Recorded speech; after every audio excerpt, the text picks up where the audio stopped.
Parts of speech equal grammar. সাধারণত আমার একটাই, আমি বাংলাদেশে যদি কোনো কিছু প্রতিষ্ঠা করি আমি একটাই করব, সেটা হচ্ছে রুলস ছাড়া ইংরেজি এবং পার্টস অফ স্পিচ দিয়ে ব্যাখ্যা। ইনশাল্লাহ আমার বইয়ে একমাত্র আপনি এই বিষয়টা পাবেন, পার্টস অফ স্পিচ দিয়ে ব্যাখ্যা, সকল টপিকের ব্যাখ্যা, অন্য কোনো বইয়ে পাবেন না। হ্যাঁ, ওকে, এখন আমরা পরের স্লাইডে চলে যাই।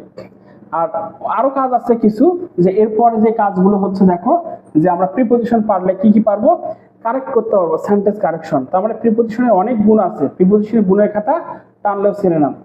ইংরেজি থেকে বাংলা করার জন্য বাংলা বাক্যের গঠন অনুসরণ করতে হবে। আমি যেটা একটু আগে বললাম, যে সাবজেক্টের অংশের অর্থ করতে হবে, এরপর ভার্বের অংশ অর্থ করতে হবে, শেষের প্রিপজিশনের অর্থ করতে হবে, ভার্বের কাছে এসে ভার্বের অর্থ করতে হবে কি সবার শেষে।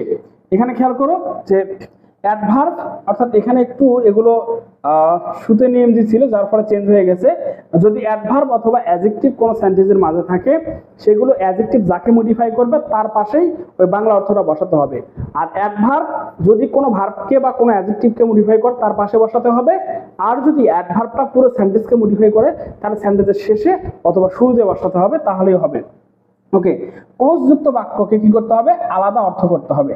ক্লোজ যুক্ত যদি দুইটা ক্লোজ থাকে তাহলে প্রথম ক্লোজের অর্থ আগে করতে হবে, দ্বিতীয় ক্লোজের অর্থ করতে হবে পরে।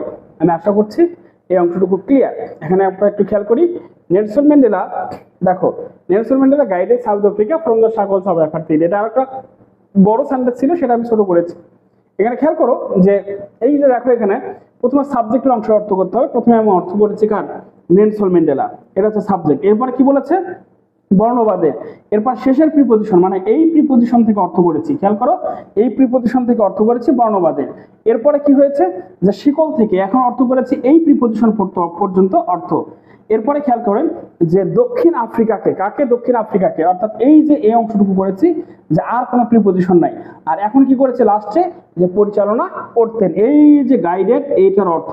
তার মানে এখানে এই ব্যাখ্যার সঙ্গে আমরা যদি মিলাইয়া পড়ি তাহলে আমাদের কাছে এই যে বাংলা থেকে ইংলিশ, ইংলিশ থেকে বাংলাটা অত্যন্ত সহজ হবে, যদি আমরা প্রিপজিশন ভালোভাবে বুঝি।